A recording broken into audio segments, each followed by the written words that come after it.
आज की हमारी कहानी का शीर्षक है अपरिचिता, जो महाकवि रविन्द्रनाथ टैगोर द्वारा रचित है। आज मेरी उम्र सिर्फ 27 साल की है। ये जीवन ना तो लंबाई के हिसाब से बड़ा है और ना ही गुण के। फिर भी इसका एक विशेष मूल्य है। ये उस फूल की तरह है जिसकी छाती पर भ्रमर आकर बैठा था, और उसके पदापेक्ष का इतिहास जिसके जीवन के मरुस्थल में फल का बीजारोपण कर चुका है। वह इतिहास छोटा है, उसे छोटा ही बनाकर लिखूंगा। जो लोग छोटे को मामूली समझने की गलती नहीं करते हैं वही इसका रस समझेंगे। कॉलेज में जितनी परीक्षाएं पास की जा सकती थी मैंने सब खत्म कर ली है। बचपन में मेरे सुंदर चेहरे की सेमल के फूल की आदि से तुलना करके मजाक करने का योग पाठशाला के पंडित जी को ही मिला था। इस बात से उस समय मुझे बहुत संकोच होता था, किंतु उम्र बढ़ने पर सोचता हूँ कि यही जन्मांतर तो मेरे चेहरे पर स्वरूप और पंडित जी के चेहरे पर विदुप फिर ऐसे ही प्रकट हो। मेरे पिता कभी गरीब थे। वकालत ने उन्होंने खूब पैसा कमाया, किंतु भोग करने का समय क्षण भर भी ना पा सके। उनकी मृत्यु के समय मेरी उम्र बहुत कम थी। माँ ने मुझे पाल पोस कर बड़ा किया। माँ गरीब घर की लड़की थी, इसलिए इस बात को ना तो वो भूल सकी और ना ही मुझे कभी भूलने दिया कि हम लोग धनी हैं। छुटपन से ही गोद में मैं बड़ा हुआ, शायद इसीलिए अंत तक पूरी तौर से बड़ी उम्र का हो ही नहीं पाया। आज मुझे देखने पर मालूम होता है कि मैं अन्नपूर्ण की गोदी में बैठा हुआ गजानंद का छोटा भाई हूँ। मेरी असली अभिभावक मेरे पास है। वे उम्र में ज़्यादा से ज़्यादा मुझे 6 साल बड़े होंगे, किंतु फल्गु नदी की रेती की तरह उन्होंने सारे संसार को अपने भीतर सोख लिया है। उनको खोदे बिना एक चुल्लू पानी भी नहीं मिल सकता। इसी कारण मुझे चिंता करनी नहीं पड़ी। कन्या के माता पिता स्वीकार करेंगे कि मैं सुपात्र हूँ, तंबाकू तक नहीं पीता। भला आदमी होने में कोई झंझट नहीं है, इसीलिए अत्यंत भला आदमी हूँ। माता की आज्ञा मानकर चलने की क्षमता मुझ में है। असल में नहीं मानने का असमर्थ मुझ में नहीं है। अंत में पूरे में शासक रहने के लायक मुझे बनाया गया। कोई कन्या स्वयंवरा हो तो इस सुलक्षणा की बात को याद रख सकती है। बहुत बड़े बड़े घरों में मेरे विवाह की बात थी चलाई, लेकिन मामा जो मेरे भाग्य देवता के प्रधान एजेंट हैं, उनके विवाह के संबंध में एक विशेष मत था। धनी कन्या उन्हें पसंद नहीं। हमारे घर में लड़की आएगी वो सिर झुकाकर आएगी, वही वो चाहते थे। फिर रुपए के प्रति आसक्ति उनके हाड़ मांस में समाई हुई है। वे ऐसा समझ चाहते थे जिसके पास रुपए तो ना हो, लेकिन जो रुपए हो वो उसे कसर में रखे। मेरे मित्र हरीश कानपुर में काम करता था, छुट्टी में कलकत्ते आया हुआ था। उसने मेरा मन चंचल कर दिया। बोला, भाई लड़की यदि देखना चाहते हो तो देख लो, लाखों में एक है। कुछ दिन पहले मैंने एमए पास किया है। सामने जितनी भी नज़र जाती है छुट्टी ही छुट्टी नज़र आती है, इम्तिहान नहीं। उम्मीदवारी है, नौकरी नहीं। अपनी ओर देखने की चिंता भी नहीं और इच्छा भी नहीं होती। होने के नाम पर भीतर है मामा और बाहर, माँ अंदर और मामा बाहर। इस अवकाश की मरुभूमि में मेरा हृदय उस समय नारी रूप की मरीचिका को देख रहा था। आकाश में उसी की दृष्टि हवा में उछल रहा था और सांस और वृक्षों की मर्मन ध्वनि से उसी को गुप्त संदेश। इसी बीच हरीश ने आकर कहा, लड़की यदि चाहते हो तो मेरा तन मन बसंत की आयु से कांपते हुए नाबान पल्लव रस की भांति झूमने लगा। हरीश रसिक आदमी है, रस देकर वर्णन करने की शक्ति उसमें है और मेरा मन था तृषार्त। मैंने हरीश से कहा, एक बार मामा से बात चला कर देखो ना। हरीश सारे जमाने में अद्वितीय है, इसलिए सर्वत्र उसका सम्मान है। मामा भी उसे पाने पर छोड़ना नहीं चाहते। उनकी बैठक में बातचीत चली। उनके लिए लड़की की अपेक्षा लड़की के बाप की खबर ज़्यादा महत्वपूर्ण थी। बाप की अवस्था ठीक वैसी ही है जैसा वे चाहते थे। एक ज़माना था जब उनके घर में लक्ष्मी का मंगल घट भरा था। इस समय वो प्रायः शून्य है। फिर भी निचले तले में अभी भी कुछ बाकी है। अपने प्रदेश में रहकर वंश मर्यादा बचा कर चलना सहज नहीं होता, इसलिए वे परिश्रम में वास करते हैं। वह गरीब गृहस्थ की तरह ही रहते हैं। एक लड़की के सिवा और कोई नहीं है, इसलिए उनके पीछे लक्ष्मी के सारे बट्टे को उलट देने में कोई संकोच नहीं होगा। ये सारी बातें अच्छी है, किंतु लड़की की उम्र 15 की हो गई है। ये सुनकर मामा का मन भारी हो गया। खानदान में कोई दोस्त नहीं है, सिर्फ इतनी सी बात है कि पिता अपनी लड़की के योग्य वर खोज सके। एक तो वर का हाट महंगा है, फिर धनुष भंगा जैसा दहेज, इसलिए बाप तो केवल सब्र किए जा रहा है। जो हो, हरीश की सरस रचना में गुण है। मामा का मन नरम हुआ। विवाह की भूमिका का भाग निर्विघ्न समाप्त हुआ। कलकत्ते के बाहर पृथ्वी का जितना अंश है सबको मामा अंडमान द्वीप के अंतर्गत ही जानते हैं। मामा अगर मनु होते तो हावड़ा पुल के उस पार जाने की संहिता में एकदम निषिद्ध कर देते। मन की इच्छा थी कि एक बार स्वयं लड़की देखाऊं, किंतु हिम्मत करके कह नहीं सका, क्योंकि आशीर्वाद देने के लिए जिन्हें भेजा गया था वे हमारे विनोदा, मेरे फुफेरे भाई। उनके मत रुचि और दंतता पर मैं 16 आने भरोसा कर सकता हूँ। विनोदा ने लौट कर कहा, खराब नहीं है, असली सोना है। विनोदा की भाषा बड़ी संकरी है। जहाँ हम लोग कहते हैं बहुत खूब है, वो कहते हैं काम चलाऊ है। इसलिए मैं समझा कि मेरे भाग्य में प्रजापति के साथ पश्चर का विरोध नहीं है। कहना बेकार है कि विवाह के लिए कन्या पक्ष को ही कलकत्ते आना पड़े। कन्या के पिता शंभुनाथ बाबू हरीश का कितना विश्वास करते हैं इसका प्रमाण यह है कि विवाह के सिर्फ 3 दिन पहले उन्होंने मुझे पहल देखा और आशीर्वाद दिया। उम्र उनकी 40 की कुछ इधर उधर होगी। खासे खूबसूरत आदमी है।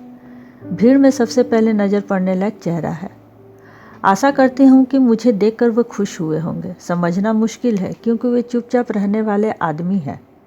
जो 2-1 बात उनके मुंह से निकलती है उस पर पूरा जोर नहीं देते। मामा का मुंह उस समय अंतर्गल भाव से चल रहा था। धन और मान में हम लोगों का स्थान किसी से कम नहीं था। इसी का वे नाना प्रकार से प्रचार कर रहे थे। शंभुनाथ बाबू ने इस बात में बिल्कुल योग नहीं दिया। उनके मुंह से हाँ या न हो नहीं सुनाई दिया। मैं होता तो कभी का दब गया होता, लेकिन मामा को दबाना कठिन है। उन्होंने शंभुनाथ बाबू को चुप देखकर समझ गया कि आदमी नीरा पोंगा है, कोई तेज नहीं है। समधी संप्रदाय में और चाहे जो कुछ हो, लेकिन तेज का होना दोष है। अतएव मामा मन ही मन प्रसन्न हुए। शंभुनाथ बाबू जब उठे तो मामा ने उन्हें बहुत संक्षेप में विदा किया। गाड़ी में बैठाने तक नहीं गए। दहेज के संबंध में दोनों पक्ष में पक्की बात स्थिर हो गई। मामा अपने आप को असाधारण चतुर समझकर अभिमान करते थे। बातचीत में कहीं भी उन्होंने कोई खामी नहीं रहने दी। रुपए की संख्या तो स्थिर थी, उनके ऊपर कौन सा गहना कितना भारी होगा और किस सोना का भाव क्या, यह भी स्थिर हो गया। मैं खुद इन सारी बातों में सम्मिलित नहीं था, नहीं जानता था कि क्या लेन देन ठीक हुआ। मन ही मन जानता था कि स्थूल वंश की विवाह का एक प्रधान अंग जिनके ऊपर इसका भार है वो एक छमाद भी नहीं ठगे जा सकते। वस्तुतः हमारे सारे परिवार में मामा बहुत ही पक्के आदमी समझे जाते थे। इसका हमें गर्व भी था। जहाँ हम लोग का संबंध है वहीं वो बुद्धि की लड़ाई में जीत मानी जाती है। इसलिए हमारे यहाँ धन का कोई अभाव ना होते हुए भी, दूसरे पक्ष के पास अभाव कठिन होते हुए भी हमें जीत कर हमारे परिवार की जिद थी कि हमारे सारे के सारे बचे। गात्र हरिदा के दिन खूब धूमधाम रही। चाह इतनी गई कि उनके गहनों के लिए किराने रखने पड़े। उनको विदा करने में दूसरे पक्ष को परेशान होना पड़ेगा, यह सोचकर माँ और मामा एक ही साथ खूब हंसे। बैंड, बिगुल, शोखिया, कॉन्सर्ट इत्यादि जितनी भी ऊंची आवाज़ वाली चीज़ें थी सबको एक साथ मिलाकर बर्बोरचित कोलाहल से मस्त हाथी द्वारा संगीत सरस्वती के पद बन को ललित करता हुआ मैं विवाह गृह में उपस्थित हुआ। अंगूठी और हार और जवाहरात से मेरा शरीर ऐसा लग रहा था मानो गहने की दुकान नीलामी में चढ़ रही हो। उनके भावी दामाद का मूल्य कितना है उसे मानो बहुत कुछ स्पष्ट रूप से शरीर पर ही लिखकर मैं भावी ससुर के मुकाबला करने के लिए चला था। मामा विवाह गृह में प्रवेश करके प्रसन्न नहीं हुए। एक तो आंगन में बारातियों के लिए जगह का पूरा पड़ना कठिन था, इसके अलावा सारा संयोजन भी मध्यम ढंग का था। साथ ही शंभुनाथ बाबू का व्यवहार बिल्कुल ठंडा था। उनमें विनय मात्रा का अत्यधिक नहीं था। मुंह में बात तो थी ही नहीं, कमर में बंधी चादर, टूटा गला गंजी, खोपड़ी अबुनाशी रंग और भारी भरकम शरीर लेकर उनने एक वकील मित्र यदि बराबर हाथ जोड़कर सिर हिलाकर नम्रता सूचक मध्य हास्य के साथ गदगद वचन बोलते हुए करताल बजाने से लेकर समधी तक को बार बार प्रचुर रूप से अभिव्यक्त न करते हुए भी शुरू में ही कुछ इस पार उस पार हुआ हो तो मुझे माफ़ कर देना, जैसे जनवासे में बैठे कुछ देर बाद मामा शंभूनाथ के पास के कमरे में बुलाकर ले गए। पता नहीं उन लोगों में क्या बात हुई। कुछ देर के बाद ही शंभूनाथ बाबू मेरे पास आकर बोले, बबुआ एक बार जरा इधर आना। मामला तो था, सबको चाहो ना चाहो किंतु किसी एक आदमी के जीवन में कुछ लक्ष्य होता है। मामा का एकमात्र लक्ष्य यही था कि वो किसी प्रकार किसी से ठगे नहीं जाएंगे।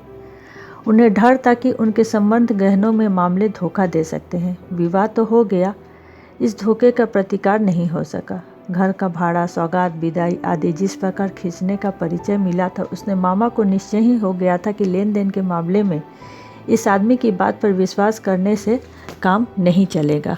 इसलिए घर के सुनार को साथ ले आए थे। पास के कमरे में जाकर देखता हूँ कि मामा एक चौकी पर बैठे हुए हैं। सुनार अपने तराजू, बटखरा और कसौटी लिए फर्श पर बैठा है। शंभूनाथ बाबू ने कहा, तुम्हारे मामा कहते हैं कि विवाह का काम शुरू होने से पहले कन्या के सभी गहनों को जांच परख लेना चाहिए। तुम्हारा क्या राय है? मैं सिर झुकाकर चुप हो रहा। मामा बोले, उससे क्या पूछते हैं, वो क्या कहेगा, जो मैं कहूँगा वही होगा। शंभूनाथ बाबू ने मेरी ओर देखकर कहा, तो क्या यही तय रहा? जो कहोगे वही होगा, इस विषय में तुम्हें कुछ नहीं करना?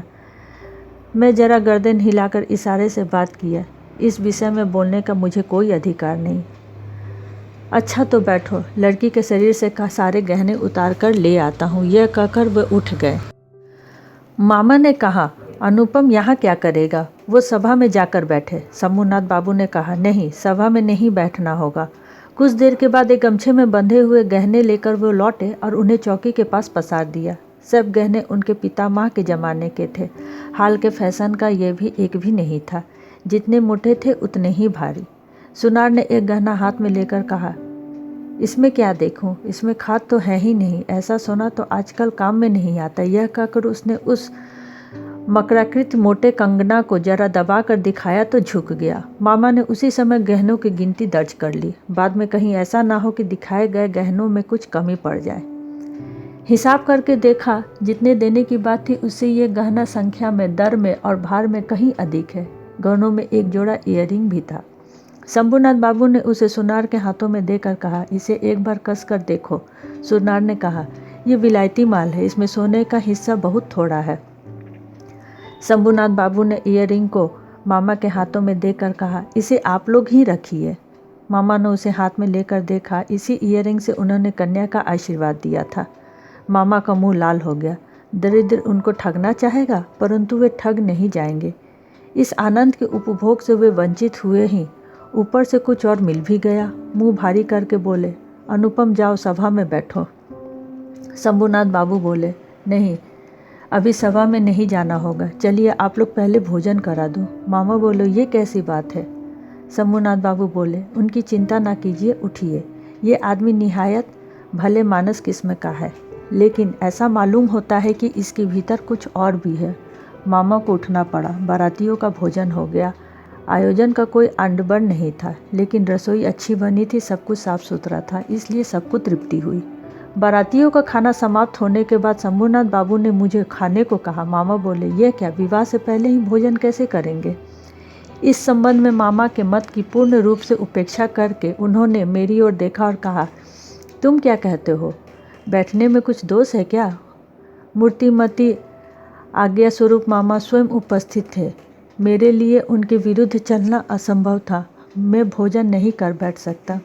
तब शंभूनाथ बाबू ने मामा से कहा, आप लोग को बहुत कष्ट दिया हमने। हम धनी नहीं हैं, आपके योग्य मैं आयोजन नहीं कर सका, क्षमा करें।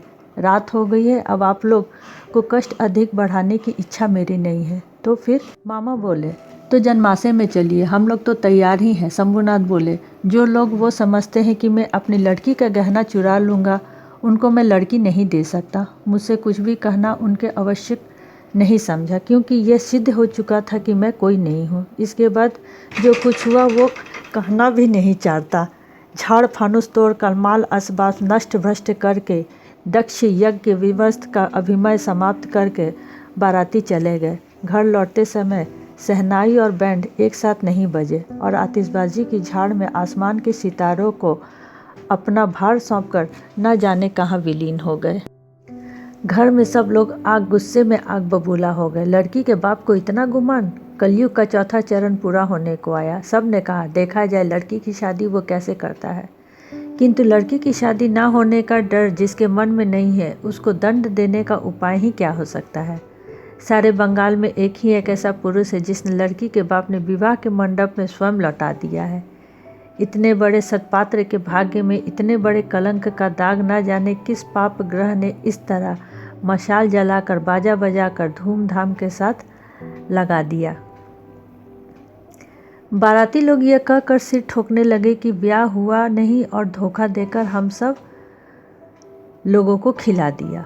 अपने अपने पेट का अन्न अगर वो फेंक आ जा सकता तो अफसोस कुछ कम होता। मामा यह कहकर हो हल्ला करते फिरते कि विवाह का इकरारनामा तोड़ने का और मानहानि का दावा करके नालिश करेंगे। हितैषियों ने समझा दिया कि ऐसा होने से जो कुछ बाकी है वो पूरा हो जाएगा। कहना व्यर्थ है कि मैं भी खूब बिगड़ा हूँ। मुझे पर ताव देता हुआ सिर्फ यही मानता था कि किसी प्रकार शंभुनाथ निरुपाय होकर हमारे चरण पर आ गिरे, किंतु इस आक्रोश की काली धारा के पास एक ही और धारा रह गई थी। उसका रंग काला न था। सारा मन उस अपरिचिता की ओर दौड़ गया। हाय रे, सिर्फ एक दीवार भर का व्यवधान रह गया था। माथे पर उसके चंदन अंकित होगा, शरीर पर लाल साड़ी और मुंह पर लज्जा की लालिमा, और हृदय में क्या था कैसे बताऊं। मेरे कल्पना की लोक की कल्पलता वसंत के समस्त फूलों के भार मुझे निवेदन करने के लिए झुकी हुई थी। हवा आती है, सुगंधित मिलती है, पत्रों की मरमर पर धुनई सुनाई देती है। केवल और केवल पैर आगे बढ़ते हैं, किंतु इसी नीचे सिर्फ एक क्षण में एक डग का दूरत्व असीम हो गया। इतने दिन तक हर शाम को विनोदा के घर जाकर मैंने बेचैन कर दिया था। विनोदा की वर्णा की भापा अत्यंत संक्षिप्त थी, इसलिए उनके प्रत्येक बात ने चिंगारी की भांति मेरे मन में आग लगा दी थी। समझा था लड़की का रूप आश्चर्यजनक होगा, किंतु उसे ना तो आंखों से देख ही सका और ना ही चित्र ही देख पाया। सब कुछ अस्पष्ट रह गया। बाहर तो वो पकड़ में आ ना सकी, मन में भी उसे ना ला सका। इसलिए मन उस दिन के विवाह मंडप के आसपास भूत की तरह चक्कर काटने लगा। हरीश ने सुना कि लड़की को मेरा फोटोग्राफ दिखाया गया था। पसंद तो उसे किया ही होगा, न करने का तो कोई कारण ही नहीं था। मेरा मन कहता था कि वो चित्र उसकी किसी संदूक में छिपा पड़ा होगा। क्या कभी एकांत घर में दरवाज़ा बंद करके दोपहरी के समय चुपचाप वो उस चित्र को देख सकती? जब झुक कर देखी होगी तब चित्र पर उसके दोनों ओर से लटके हुए केश नहीं दिख पड़ते होंगे।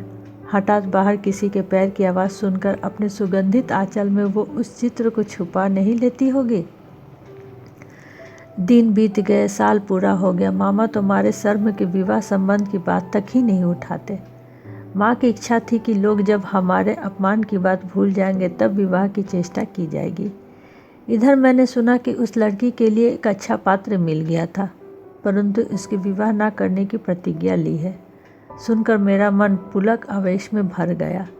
मैंने कल्पना के नेत्रों से देखा कि उसने अच्छी तरह खाना पीना भी छोड़ दिया था। सांझ हो आती है, वो केस बांधना भूल जाती है। उसके पिता उसके चेहरों की ओर देखते हैं कि मेरी बिटिया दिनों दिन ऐसी क्यों होती जा रही है। अचानक किसी दिन उसके कमरे में आकर देखते हैं कि उसकी आंखों में आंसू भरे हैं। पूछते हैं, बेटी क्या हो गया है तुझे, बता ना मुझे। लड़की जल्दी जल्दी आंसू पोंछती है और कहती है, कहाँ, कुछ भी तो नहीं हुआ बाबूजी। बाप की एक ही लड़की है, बड़े दुलार से पली है। अनावृष्टि के समय की कला की भांति एक बेटी एकदम उदास हो गई है। ये देखकर पिता अधिक नहीं सह सके। उस समय सारे अभिमान को त्याग कर वो दौड़े आए हमारे द्वार पर, और फिर मन में जो काले रंग की धारा थी वो सांप के रूप धर कर उठी और उससे कहा, बहुत खूब, फिर एक बार ब्याह की सभा सजाई जाए, रोशनी जले, देश विदेश के आदमियों को न्योता दिया जाए। उसके बाद तुम भर के शहरों को पैरों से रौंद दे। किंतु जो धारा उनके आँख से पानी की तरह शुभ्र थे, उनके राजहंस का रूप धारण करके कहा, जिस प्रकार मैं एक दिन दमयंती के पुष्प वन में गया था, उसी प्रकार मुझे उड़ जाने दो। मैं विहारिणी के कानों कान का सूखा संवाद सुनाऊं। उसके बाद दुख की रात बीत गई। नवीन वर्षा की धार पड़ी। मांगल्य कलिका का मुख उठाया। इस बार उस दीवार की बाहर रह गई सारी दुनिया और दुनिया के आदमी। उस भीतर गया केवल एक व्यक्ति। फिर मेरी कहानी खत्म हुई। लेकिन कहानी यही नहीं खत्म हुई, वो बाहर आकर ख़त्म होने को रह गई।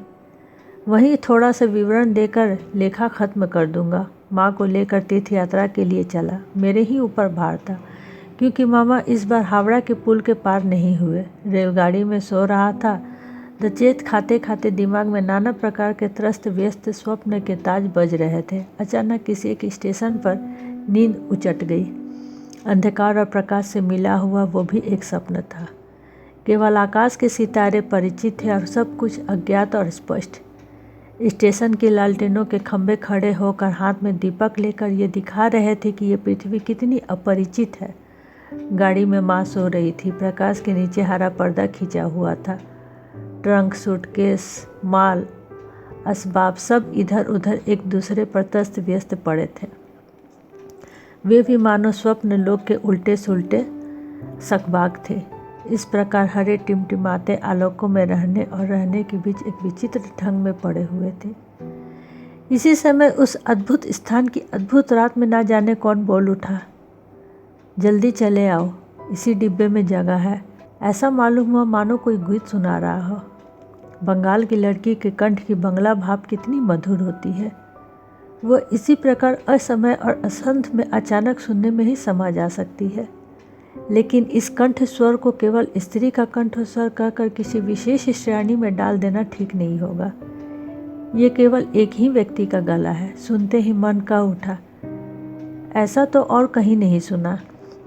हमेशा ही गले का स्वर मेरे निकट बहुत बड़ा सत्य है। रूप नाम की वस्तु कुछ कम नहीं होती, किंतु मुझे ऐसा लगता है कि मनुष्य के भीतर जो अंतरात्मक और अनिवर्चित है, कंठस्वर उसी का चेहरा है। मैंने जल्दी से गाड़ी की खिड़की खोलकर बाहर सर निकाला। कुछ भी दिखाई नहीं दिया। प्लेटफॉर्म के अंधकार में खड़े होकर गार्ड ने अपनी एक आंख वाली लालटेन हिला दी। गाड़ी चल पड़ी। मैं खिड़की के पास बैठा रहा। मेरी आंख के सामने कोई मूर्ति न थी, किंतु हृदय में एक अन्य हृदय का रूप देखने लगा। वो मानो इसी तारामयी रात्रि के समान है, जो घेर कर पकड़ रखती है किंतु उसको नहीं पकड़ा जा सकता। ऊपर जो स्वर अपरिचित कंठ के स्वर, एक ही निमेष में तुम मेरे चिरे परिचय के आसन पर आकर बैठे हो, किंतु परिपूर्ण हो तुम, चंचल काल के शुद्ध हृदय का फूल पर खिले हो, और फिर उसी तरह तरंग तुम्हारी एक पंखुड़ी तक तो नहीं हिला सकी। अपरिमय कोमलता में जरा भी धब्बा नहीं लगा। गाड़ी लोहे के मृदंग पर ताल देती हुई चली। मैं मन ही मन गाना सुनते सुनते चला। इस गान में एक ही टेक थी। गाड़ी में जगह है। क्या सचमुच जगह है? जगह मिलती कहाँ है? कोई भी तो किसी को नहीं पहचानता, और फिर भी वो पहचानना ना कुहासा मात्र है। वो माया है। उसके छिन्न होते ही पहचान का अंत नहीं। वो सुधामय स्वर, तुम जिन्हें हृदय के अनुपम रूप हो, वो क्या मेरे चिरकाल का पहचाना हुआ है? जगह है। जल्दी आने के लिए पुकारा तुमने। जल्दी ही आया हूँ। पल भर की भी देरी नहीं की है। रात में अच्छी तरह नींद नहीं आई। सवेरे एक बड़े स्टेशन पर गाड़ी बदलनी थी। हमारे पास फर्स्ट क्लास का टिकट था। पूरा भरोसा था कि भीड़ ना होगी। उतर कर देखता हूँ कि प्लेटफार्म पर साहब लोगों के अर्दली माल असबार लेकर गाड़ी का इंतजार कर रहे हैं। मालूम हुआ कि किसी फौज के एक बड़े जनरल साहब भ्रमण के लिए चल रहे हैं। 2-3 मिनट के बाद ही गाड़ी आई। समझ गया फर्स्ट क्लास की आशा छोड़नी पड़ेगी। माँ को लेकर किसी डिब्बे में बैठ जाऊं, ये कठिन चिंता सिर पर सवार हुई। सारी गाड़ी भरी पड़ी थी। प्रत्येक दरवाजे पर झांक झांक कर लौट आया। कहीं जगह नहीं थी। इसी समय सेकंड क्लास के डिब्बे में एक लड़की ने माँ को लक्ष्य करके कहा, आप लोग हमारे डिब्बे में आ जाए, यहाँ जगह है। मैं चौंक पड़ा। इस आश्चर्य मधुर कंठ और गान की वही टेक, जगह है। क्षण भर का विलंब किए बिना माँ को लेकर मैं डिब्बे में दाखिल हो गया। माल असबाल उठाने का समय प्रायः था ही नहीं। मेरे जैसे अक्षम दुनिया में कोई नहीं है। उसी लड़की के कुलियों के हाथ में जल्दी जल्दी चलती गाड़ी में हमारा बिस्तर वगैरह खींच लिया। मेरा कैमरा स्टेशन पर ही रह गया। मैंने परवाह नहीं की। इसके बाद क्या लिखूं नहीं जानता। मेरे मन में एक अखंड आनंद का चित्र है। कहाँ से शुरू करूं और कहाँ समाप्त करूं। बैठे बैठे वाक्य पर वाक्य जोड़ने की इच्छा नहीं होती। इस बार उस स्वर को मैंने आंखों में देखा। लड़के की उम्र 16 या 17 होगी, किंतु नव यौवन में उसके शरीर में या मन ही मन लेश मात्र भार का भी लाद नहीं दिया। गति सहज, दीप्ति निर्मल और सौंदर्य ही शिक्षा अपूर्ण थी। लगता है विस्तार पूर्वक कहना मेरे लिए असंभव है, यहाँ तक कि यह भी कह नहीं सकता कि उसकी इस रंग की साड़ी किस प्रकार पहनी थी। ये सही है कि उसके वेशभूषा में ऐसा कुछ भी नहीं था जो उसको दरबार स्वयं विशेष रूप से दिख पड़े। वो अपने चारों ओर के सब कुछ अपेक्षा अधिक थी। रजनीगंधा और शुभ्र मंजरी के समान सरल विंत्र पे खड़ी होकर उसने उस सारे पौधे का अतिक्रमण कर लिया। साथ में 2-3 छोटी छोटी लड़कियां थीं। उनके साथ उनकी बातचीत और हंसी का कोई अंत नहीं था। मैं हाथ पुस्तक में लेकर इधर ही कान लगाए बैठा था। जितना कुछ कानों में पड़ता वो बच्चों के साथ कहीं लड़कपन की बातें करती थी। विशेषता यह था कि उसकी उम्र का व्यवधान कुछ भी नहीं था। शिशुओं के साथ वो भी शिशु हो गई। अनायास ही आनंद पूर्वक साथ में कुछ बच्चों की कहानियों की सचित्र पुस्तिका, उसी में से कहानी सुनाने के लिए लड़कियों ने जीत की। ये कहानी उन्होंने निधन 20-25 बार सुनाई है, फिर भी उसका आग्रह इतना क्यों है मैं नहीं समझ पाया। उस अमृत कंठ की स्वर्ण सलाका में छुपा जाकर सब कुछ सोना हो जाता है। लड़की का सारा शरीर और मन जैसे प्राणों से परिपूर्ण है। उसके हंसने बोलने से जैसे प्राण छलकता है। इसलिए जब लड़कियां उसके मुंह से कहानी सुनती थी तो असल में वे उसी को सुनती थी, कहानी को नहीं। उनके हृदय का प्राण का झरना झरने लगता था। उद्भाषित प्राण उस दिन मेरे लिए जैसे सूर्य के समस्त किरणों को सजीव करता रहा। मेरे मन में आया कि जिस प्रकृति ने मुझे अपने अवकाश से वेष्टित किया है, उसी तरह तरुणी की अक्लांत प्राण की विश्वव्यापी विस्तार है। आगे वाले स्टेशन पर पहुंचते ही उसके खुमचे वाले को बुलाकर चने भुने के ढोंगे खरीद लिए और लड़कियों के साथ मिलकर बच्चों की तरह निसंकोच खाने लगी। मेरी प्रकृति जाल में घिरी हुई मैं सहज भाव से हंसता हुआ लड़की के पास जाकर एक मुट्ठी चना नहीं मांग सका। हाथ बढ़ाकर अपने लोग को क्यों नहीं स्वीकार कर लिया। माँ अच्छा लगना और बुरा लगना, इन दोनों के बीच की दुविधा में पड़ी हुई थी। गाड़ी में मैं पुरुष बैठा हुआ था तो भी इस लड़की को कुछ भी संकोच नहीं हो रहा था। वो इस प्रकार लालची की तरह चने खा रही थी। माँ ने उसका यह ढंग बिल्कुल पसंद नहीं आया, लेकिन फिर भी उन्हें यह भ्रम हुआ कि यह बिल्कुल बेहया है। उनके मन में ऐसा लग रहा था कि इस लड़की की उम्र तो कोई शिक्षा भी नहीं है। माँ अचानक किसी के साथ बातचीत नहीं कर सकती। दूर दूर रहना ही उनका अभ्यास है। इस लड़की से परिचय बढ़ाने की उनकी खूब इच्छा थी, परंतु स्वाभाविक बाधा का अतिक्रम नहीं कर सकती थी। ऐसे ही समय में गाड़ी में एक बड़े स्टेशन पर आकर रुकी। उसी जनरल के साथी एक स्टेशन से गाड़ी में बैठने का प्रयत्न कर रहे थे। गाड़ी में कहीं जगह नहीं थी। बार बार हमारे डिब्बे के सामने आकर वो लौट गए। माँ तो डर के मारे सिमट गई। मेरे मन में भी शांति नहीं थी।